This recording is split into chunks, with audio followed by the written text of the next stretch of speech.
আজকের এই সমাবেশের সংগ্রামী সভাপতি, উপস্থিত সুধীবৃন্দ, আমার পক্ষ থেকে এবং বাংলাদেশ বিশ্ববিদ্যালয়ের পক্ষ থেকে আপনাদের সবাইকে সংগ্রামী শুভেচ্ছা। প্রিয় বন্ধুগণ, আপনারা জানেন মানুষকে প্রাণ ও পুনর্বাসনের দাবিতে মানববন্ধন সমাবেশে এখন বক্তব্য রাখছেন বাংলাদেশ কৃষক কেন্দ্রীয় কমিটির সভাপতি কমরেড প্রতুল আলম। দেখছেন কমরেড প্রতুল আলম বক্তব্য রাখতেছেন। এক তাণ্ডব করেছে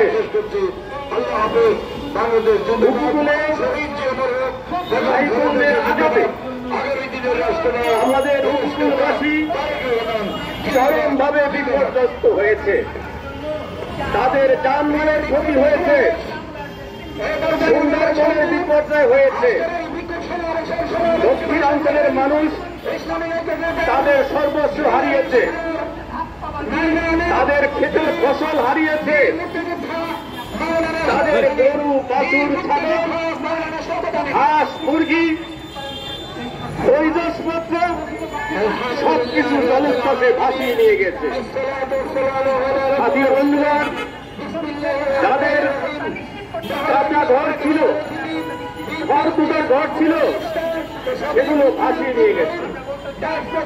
আজকে তাদের জীবন বিপন্ন, তাদেরকে সহায়তা করা দরকার।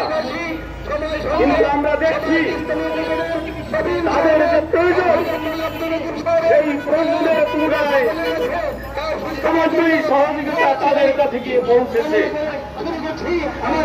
অধিকাংশ কোন ধরনের সহায়তা পায়নি।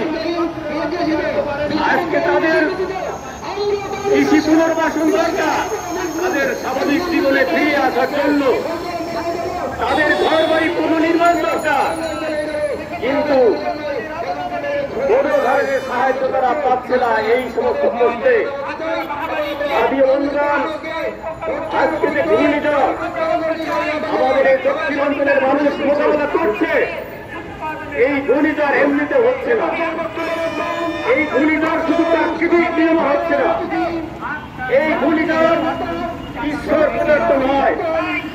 এই ঘূর্ণিঝড় সৃষ্টির পিছনে মানুষই রয়েছে, এবং এই মানুষ হচ্ছে ওই উন্নত বিশ্বের মানুষ যারা তাদের ভোগ বিলাসের জন্য প্রতিনিয়ত কার্বন নির্গমন করছে, গ্রিন হাউস ইমিশন তারা ঘটিয়ে যাচ্ছে, যার ফলে আর এই জলবায়ু পরিবর্তনের প্রতিক্রিয়ায় দক্ষিণের দেশগুলো, বাংলাদেশ সহ আরো যে বিভিন্ন ক্ষুদ্র দ্বীপগুলো রয়েছে, তারা সবাই এক পরিস্থিতি মোকাবেলা করতে হচ্ছে।